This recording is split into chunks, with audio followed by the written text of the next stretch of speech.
电话。通电话。通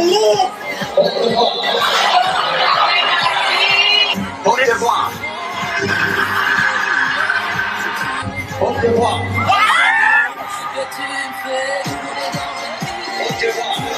Oh my god! Oh my god! Oh my god!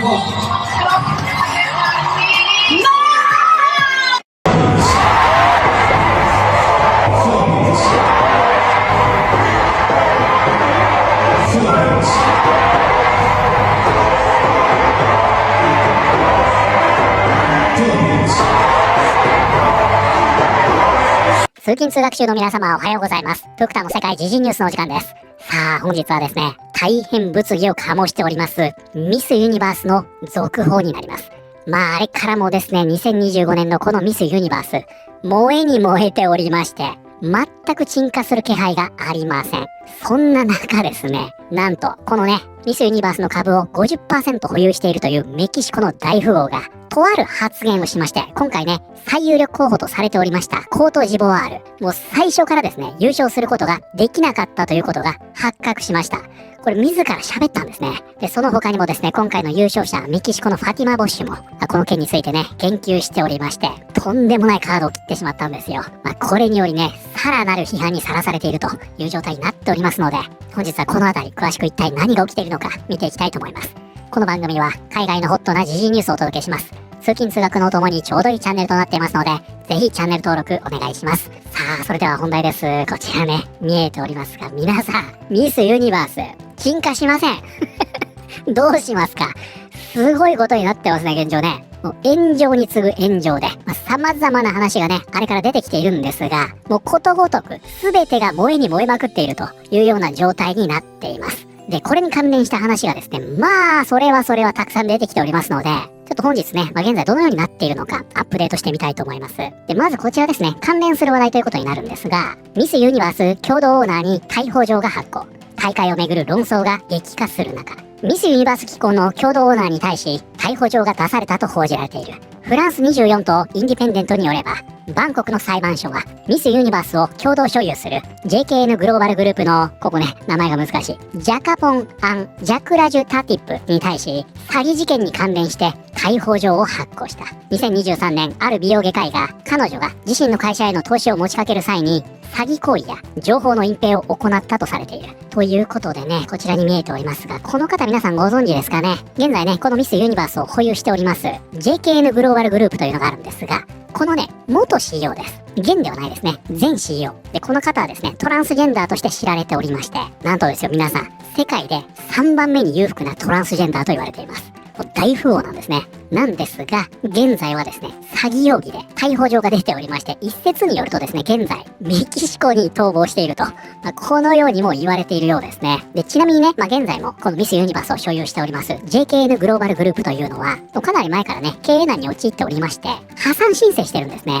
そんな中で、ミスユニバースを運営することで立て直しを図っていると。そこを踏まえるとね、元 CEO が会社への投資関連でね、詐欺の疑いをかけられているというのも、納得っちゃ納得ですよね。現在こんな話が出てきました。で、あれからですね、こちらに見えております、優勝のメキシコ代表ファティマ・ボッシュ。今回の騒動を受けまして、インスタグラムで声明を発表しました。ミスユニバース2025のファティマ・ボッシュ。ヘイトコメントに反応。私は引き下がらない。ファティマ・ボッシュはミスユニバース2025に選ばれた後、結果が出来レースだったという疑惑の中でヘイトコメントを浴び続けている。しかし、このメキシコのビューティークイーンは、インスタグラムストーリーズでそうしたネガティブな声に影響されないと宣言した。ということで、それがね、こちらになるんですが、ファティマ・ボッシュですね。インスタでこのような声明を発表したと。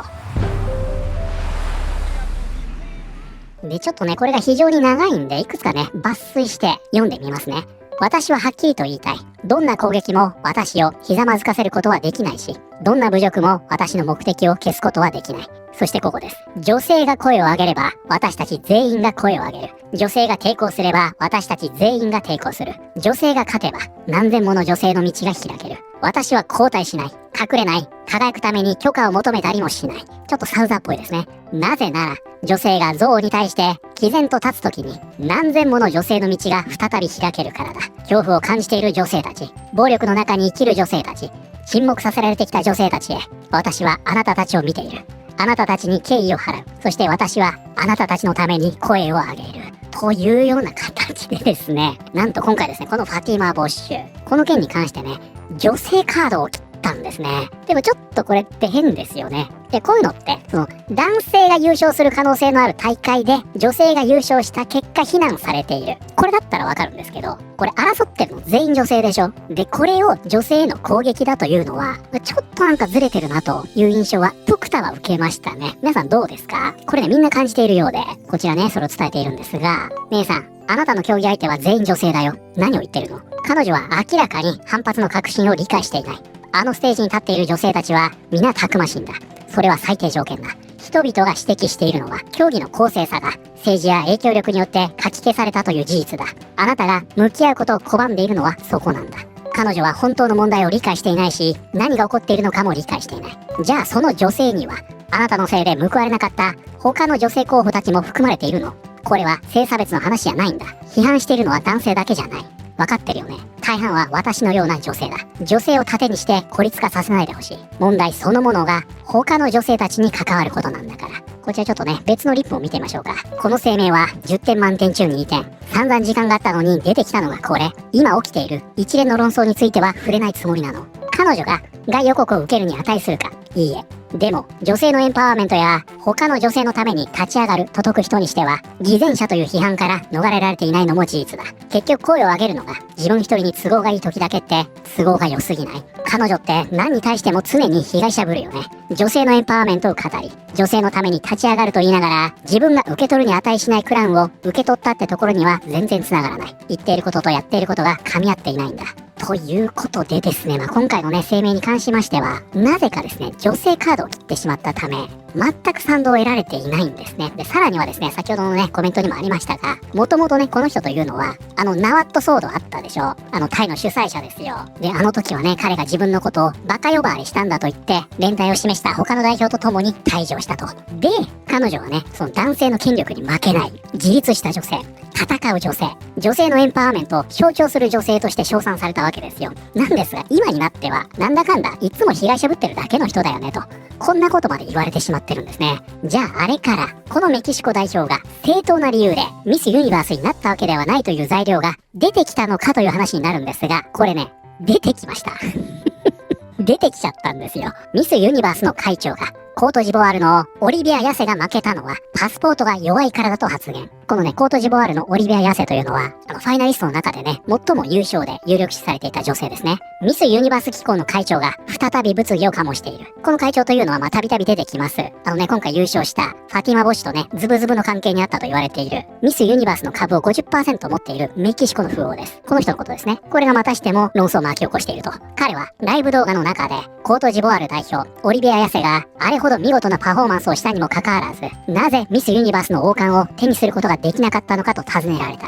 メキシコ出身のロチャ会長は、スペイン語で、彼女はパスポートが弱いため、ビザの取得が必要で、各国を移動するのが難しくなるだろうと述べた。ということでね、ここでは何を言っているかと言いますと、これがね、実際のライブ配信だったようなんですが、このね、疑惑の会長が最有力候補だったコートジボワール。なんで優勝できなかったの？こう聞かれました。するとですね、なんとですよ、コートジボワールのパスポートが世界的に見て非常に弱いんだと。ミスユニバースというのはその在任期間、つまり1年ですよね。様々な国を巡る活動をするわけですね。なんだけど、彼女のパスポートではいちいちビザの取得が必要で、それができないんだと。なので彼女が優勝したところで、外国には行けないし、この1年間アパートで過ごすだけになっちゃうじゃんと。このように言ったというんですね。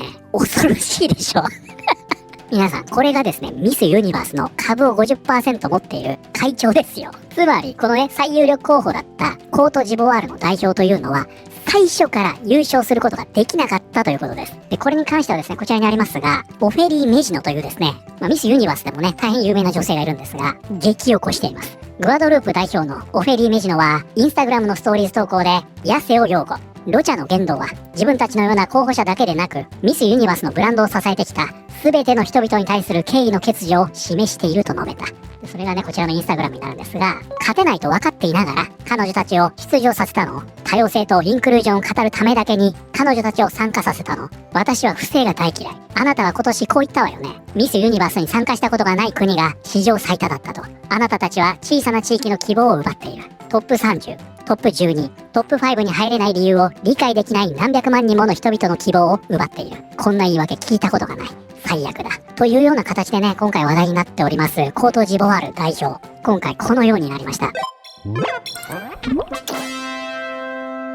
ミスユニバース出場者、オリビア・ヤセ。トップ5入り後にタイトルを放棄。委員会との関係を断絶。オリビア・ヤセはミスユニバース2025でトップ5入りした数日後、自身の役職であるミスユニバースアフリカ&オセアニアを辞任すると発表した。ヤセはタイ・バンコクで開催された国際大会でコートジボワール代表として出場した。しかし、フォースランナーとして大会を終えた後、このビューティークイーンはインスタグラムで感謝の気持ちと深い敬意を胸にミスユニバースアフリカ&オセアニアのタイトルを返上すると表明した。ということでこちらですね、ランナーアップとあります。